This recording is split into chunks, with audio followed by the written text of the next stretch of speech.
দুই নাম্বার ফুৎকার দেওয়ার সাথে সাথে পৃথিবীর সব শেষ। মালাকুল মাউত পৃথিবীর সব মানুষের রূহ কবজ করবে।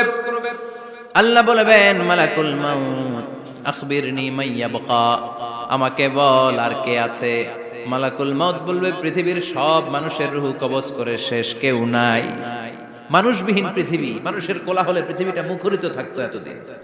গোটা পৃথিবী ব্যাপী মানুষের কোলাহল, ওই যে সাইয়েদনা আদম থেকে শুরু হয়েছে, আর থামে নাই। মানুষ আর মানুষ, মানুষ আর মানুষ, সব মানুষ শেষ। আল্লাহ আশরাফুল মাখলুকাত একটারও রাখি নাই, সব শেষ। শুধু আছে জিন জাতি।